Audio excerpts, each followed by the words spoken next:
Hi, today we'll be presenting the Miller Function and Participation Scale assessment. I'm Eboneak. I'm Graycee.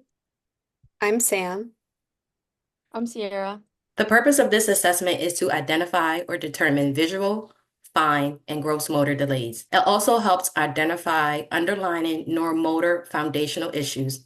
It's also beneficial in the classroom or home by adding adaptations or accommodations for motor abilities. It's also curriculum-based intervention, and it also tracks the child's progress towards the intervention goals. The beneficial for this assessment for occupational therapists, it evaluates the child's motor abilities and how they impact their participation in school and at home. It also provides a comprehensive summary of the child's motor and perceptual motor abilities. The key features of this assessment is for children from ages 2 years old and 6 months through 7 years old and 11 months.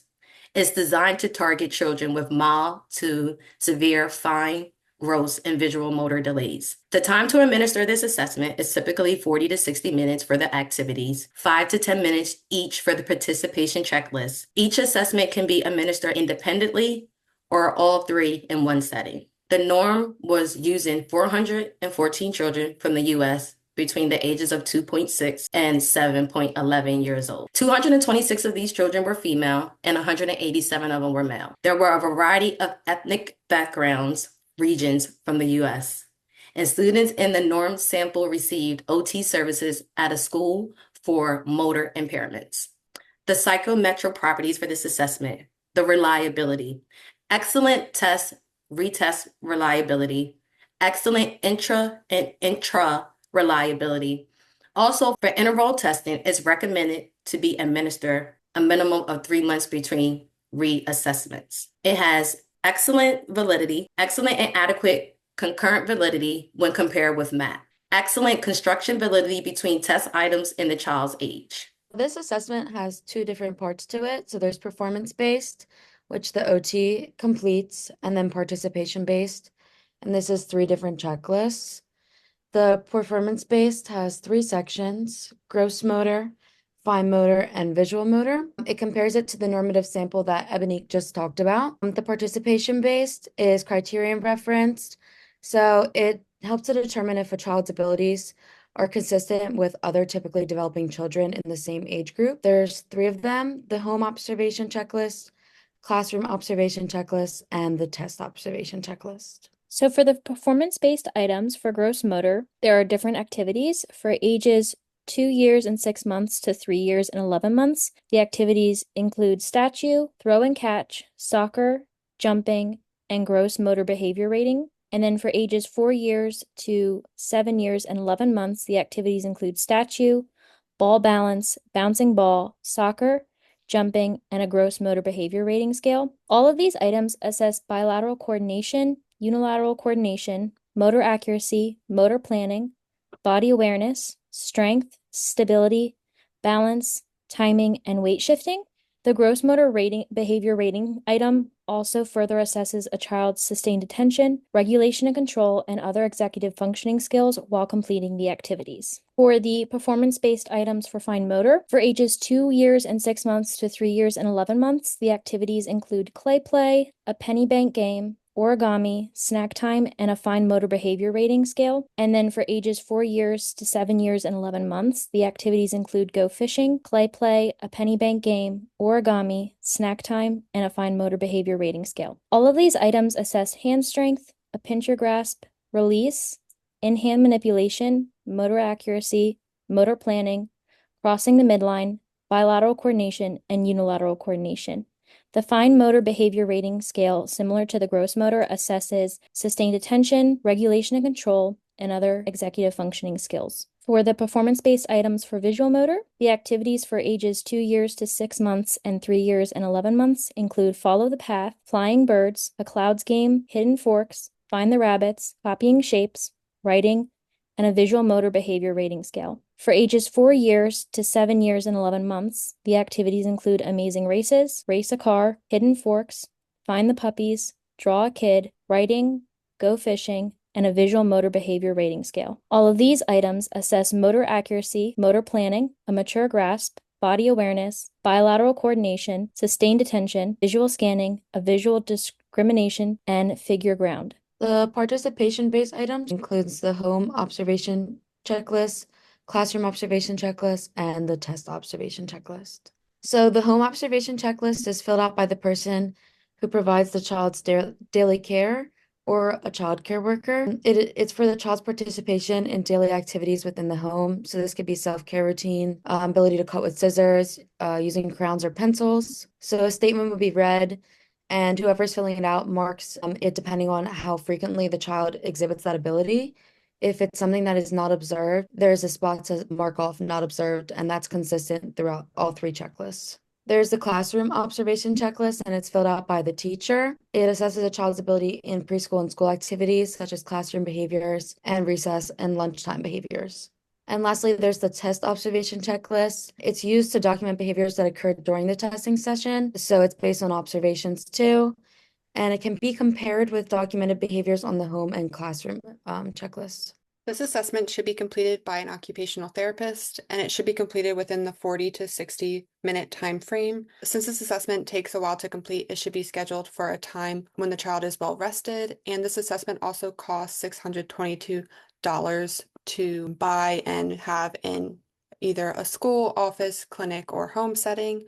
During this assessment, distractions should be minimized while the child is performing the assessment to get the child's optimal performance, and the OT must be sitting directly across from the child or next to the child, but most importantly, the OT should be sitting in an area where the child cannot see the score sheet. The room must also have adequate lighting and enough space for all the assessment items, and the child should be seated in a chair with their feet flat on the floor, their back supported, unless they're completing the gross motor activities that Graycee mentioned earlier. On the next slide, you will see a video demonstration of us completing one of these assessment items. The assessment item we will be demonstrating in the video is called the fine motor clay play activity. In this video, you will see us having a warm-up with the child and then completing the 5 total items. In the video, Eboneak will be playing the role as the OT. I will be playing the role as the 5-year-old child. Graycee will be the scorekeeper, and Sierra is the one taking the video. So we're going to go ahead and watch that demonstration now.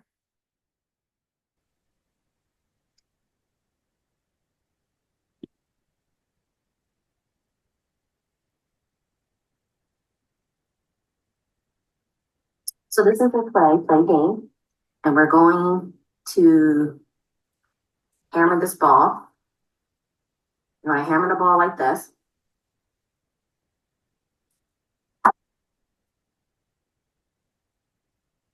Now it's your turn. You do it. Now, let's make a ball again, but we're going to make it round.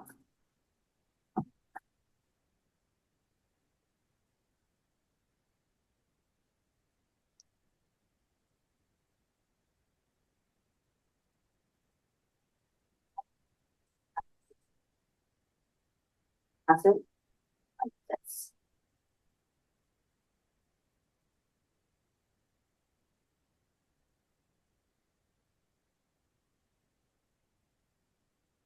Okay. Now, let's make some worms. Do this.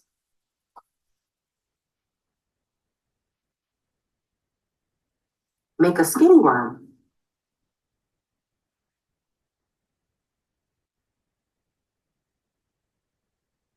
Now it's your turn. You do it.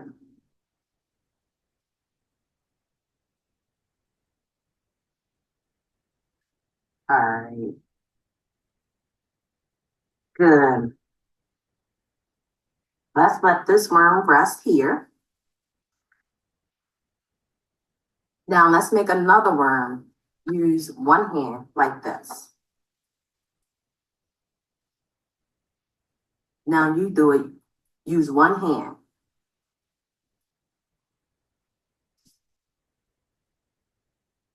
One hand.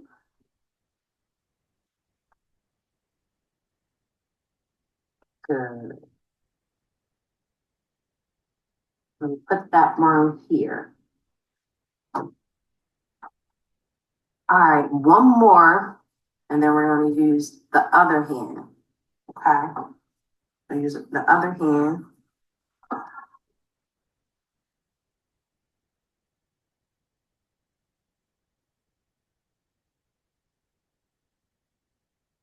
Now you do it. Use one hand. One hand.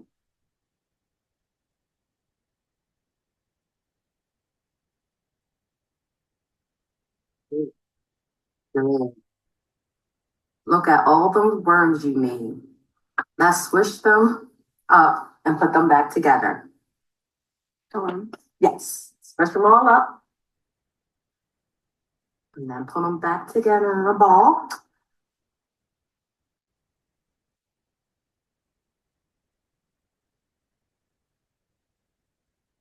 In the assessment, the OT will complete a score sheet to record the client's performance. On each of the 5 items for this activity, the client can score from a 0 to a 3, with 3 being optimal performance and a 0 being unable to perform. You then total each of the categories, which are hand strength, bilateral coordination, and unilateral coordination, and then you would add those up to get a total score. Also, during the assessment, the OT is responsible for completing a test observation checklist and completes this and also totals it. As mentioned earlier, this assessment can take a while to perform. It can also take a while to score. However, the manual offers several different directions, and they are very thorough to help explain the scoring process, as well as offering different appendices to help with the scoring. Appendix B through E covers the norm reference performance scores, which help the OT analyze scores related to the child's performance during the assessment. Appendix F covers the criterion reference participation scores, which takes the total scores from the checklist and uses them to determine whether a behavior is average, below average, or far below average. In order to score this assessment, you will also need to choose one of the 2 scoring sheets, and the one you choose depends on the child's age. The blue form is for ages 2 years and 6 months to 3 years and 11 months, and the purple form is for ages 4 years to 7 years and 11 months. And as Graycee mentioned earlier, each activity has several different numbered items, which are all scored from 0 being unable to perform up to the numbers 2 or 3, meaning optimal performance, and the score of a 2 or 3 depends on the item being assessed. On the next slide, I will be going over the entire scoring process for a 5-year-old child. In the video, you will see me using the manual along with the purple scoring sheet because the child is 5 years old, so please follow along as we learn how to score this assessment. In this video, we will be showing how the Miller Function and Participation Scales assessment is scored. For scoring, you will need the assessment manual and the 2 record forms. For the purpose of this example, the child we'll be assessing will be 5 years old and 0 months. So we will be using the purple scoring sheet for ages 4 to 7 years and 11 months. As I just mentioned, we will be using the purple scoring sheet, and our client's age is 5 years and 0 months. Since we used a fine motor example earlier in this presentation, we are going to fill out the scoring form for all fine motor tasks. For the purpose of this example, we are going to pretend that the OT had completed all the fine motor sections and has included the raw score. So we're going to flip to page 2 of the scoring sheet. So let's say that the raw score for this client for fine motor was 105 out of 122. Once we have the raw score, we are going to go to page 165 of the manual to locate the scaled score. On this page is Appendix B, and in order to find the scale score, we are going to go to our child's age, which would be ages 5 to 5 and 11 months. We are going to go to the fine motor section in the middle, and then we are going to go down to their raw score of 105, which will give us a scaled score of 11. We will then add that scaled score to the second page of the scoring sheet. Next, we are going to locate the confidence interval. At the bottom, we're going to go to the fine motor section. And for the purpose of this example, let's say we want to find the confidence interval at 95%. We're going to write that on our score sheet in this box, 95%. And then using the confidence interval, we are going to find the scaled score points. We go down to 95% confidence interval, the fine motor section, and that will give us a scale score points of 2. We will then write down 2 underneath the fine motor section.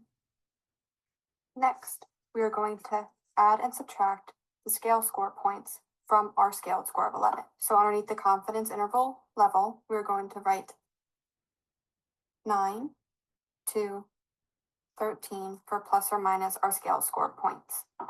Next, we need to find our percentile rank. To locate the percentile rank, we will turn to Appendix C in the manual on page 169. We will then locate our scaled score of 11 and then find the associated percentile rank of 63%. We will then add this to our scoring sheet. Next, we also need to locate the percentile rank for our confidence interval levels. So we go back to Appendix C and find the percentile rank for 9, which is 37, and for 13, which is 84. So for percentile rank confidence interval, it would be 37 to 84. The last thing we need to find in this section is the age equivalent score. For this, we will turn to Appendix D in the manual, which is on page 171. We will then flip to the proper age range for our child, which is the age chart for 4 to 7 and 11 months.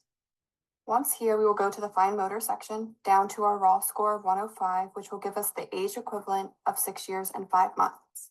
Now that we have all our scores for the fine motor section, we must then take these scores and put them on the first page of our scoring sheet and underneath performance scores. So as you can see, I added our raw score to the fine motor section along with our scaled score of 11 and the scale score confidence interval of 9 to 13. Moving on to the next chart, we will be plotting our scaled score of 11 with an X underneath the fine motor section. So we're going to go down to 11 and plot that on the chart.